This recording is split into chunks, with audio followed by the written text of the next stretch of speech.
जी पहली बात तो यह है डॉक्टर साखला कि कल जो आपने कहा था कि फेक साइंस है, जी फेक जी। साइंस है, उसमें थोड़ा बहुत चेंज हुआ है उस ओपिनियन में? कर रहे नहीं हैं नहीं चेंज नहीं, आप? मैं इसको कल की बात मैंने नहीं इसलिए नहीं, बोला था कि क्यों ये नहीं करेंगे? टेक्निक है, केवल एक एक टेक्निक है। मिनट मेरी देखिए बात सुनिए। देखिए दिल से ऐसा नहीं है, हम लोग कोई युद्ध नहीं लड़ रहे हैं। आप जी दिल से जी स्वीकार कीजिए कि आज जो तर्क डॉक्टर वीना राघव ने आपके सामने रखा कि अगर जी जी। ब्रेन हेमरेज हो जाएगा तो वहां हम शल्य चिकित्सा में मॉडर्न मेडिसिन ने, मॉडर्न साइंस ने काफी इंप्रूवमेंट किया है और मैं उन्होंने जवाब देता साबित किया है। अब ठीक है। क्रिटिकल केयर पर अभी मैं लेता हूं उनसे जवाब, क्रिटिकल केयर पर जो जो सक्सेस रेट है उस पर मैं लेता हूं जवाब, लेकिन इस बात को तो स्वीकार कर रहे हैं ना आप कि हाँ इमरजेंसी में मॉडर्न साइंस ने अपने को साबित किया। अब आप आयुर्वेद की, होम्योपैथ की लिमिटेशंस क्या रहे, किसने उसको पछाड़ दिया, कैसे हम बर्बाद हुए, इस पर हम अलग।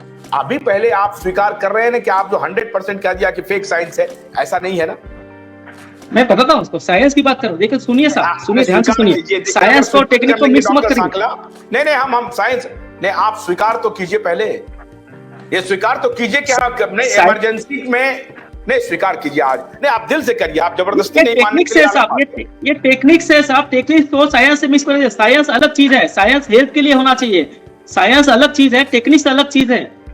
टेक्निक्स को साइंस में मिक्स मत कीजिए। टेक्नोलॉजी अलग है, मेडिकल साइंस की बात मैं कर रहा हूँ, एलोपैथी की बात कर रहा हूँ। दैट ये तो टेक्निक इज यूजफुल, नहीं मैं कह रहा हूं कि that technique is useful for emergency situation, है, लेकिन दैट उसमें आई एलोपैथी का कोई, एलोपैथी का रोल कितना है इसको भी आप थोड़ा सा ब्रॉड माइंड से आप देखेंगे तो अच्छा अब ये हम उस पर केवल आएंगे, फिजिक्स के एलोपैथ इंस्ट्रूमेंट से। एलोपैथ कहां से आया, एलोपैथ कहां से आया वो मैं पूछ लेता हूं। डॉक्टर बीना एक सेकंड रुक जाइए। डॉक्टर जी बीना, जी अक्सर हमारे आयुर्वेदाचार्य ये कहते हैं, अभी भी हमारे पास जो दर्शक मैसेज भेज रहे हैं उसमें भी लिख रहा है कि लिख रहे हैं दर्शक कि हमारे आयुर्वेद को चुरा करके अंग्रेज ले गए और उसी को जी एक नए तरीके से पैकेज करके हमारे सामने उन्होंने पेश कर दिया है, जिसको हम जी मॉडर्न साइंस कहते हैं। और सुश्रुत जी संहिता में इन सब की चर्चा है, सर्जरी की भी चर्चा है।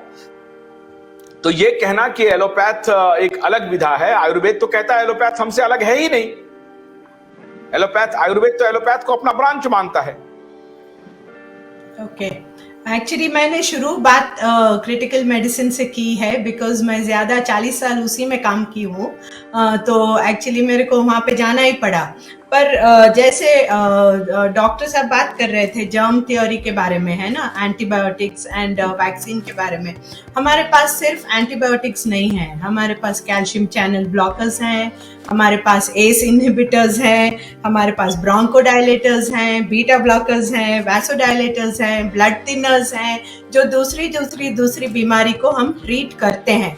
पर जब हम ट्रीट करते हैं और एलोपैथी की दवा जब लिख के देते हैं, ऐसा नहीं है कि उसको लाइफ लॉन्ग लेते रहना। पेशेंट की जिम्मेदारी बनती है कि वो अपनी सेहत को ऐसे बनाए, बिकॉज एक बार जो मार लग गई ना, कोलेस्ट्रॉल हाई हुआ तो हमने डाल दिया रोसुवैस, पर आगे से है ना उसको अपने खान पान पे ध्यान देकर तली हुई चीजें, तेल बदल के यूज करना, ये सब करके अपना कोलेस्ट्रॉल कम करना पड़ता है। इट्स नॉट कि हमने डाल दिया और वो जिंदगी भर खाते बने, बिकॉज हर पेशेंट हमारे आंखों के सामने थोड़ी रहता है। आज हमने लिख दिया रोजुवैस एंड उसके बाद उसका बदली हो गया तो वो कहीं कानपुर चला गया पेशेंट एंड वो वहां पे कंटिन्यूस खाता गया, तो एलोपैथी को क्यों ब्लेम कर रहे हो? It is not our mistake, है ना। हमने बोल के भेजा था कि हमने दवा डाला है, फॉर द टाइम बीइंग इतना कोलेस्ट्रॉल आप रखोगे तो इट्स वेरी डेंजरस, हम उसको उतारते हैं फिलहाल, पर आपको काफी बहुत अपनी लाइफस्टाइल में चेंजेस लाकर आगे से ये कोलेस्ट्रॉल नहीं बढ़े जैसा आपको देख लेना पड़ता है। सो वो पेशेंट क्या होता है, एकदम लेजी होता है, उसको ना एक गोली निगलने में जो आसानी है वो लाइफस्टाइल चेंज करने में उसको बहुत ही तकलीफ होती है। एक्सरसाइज करो, तली हुई चीज छोड़ो, ये सब कौन करेगा? अपनी जो फास्ट लाइफ में है, जंक खाते हुए गोली निगलना उसको अगर आसान लगा तो उसमें एलोपैथी का कोई दोष नहीं है, एलोपैथी का दोष नहीं है। आयुर्वेद और होम्योपैथ लोग कैंसर को भी ट्रीट करते हैं, ऐसा मैंने सुना है, एंड बहुत सारे कैंसर पेशेंट्स को वो लोग ट्रीट कर ही लेते हैं।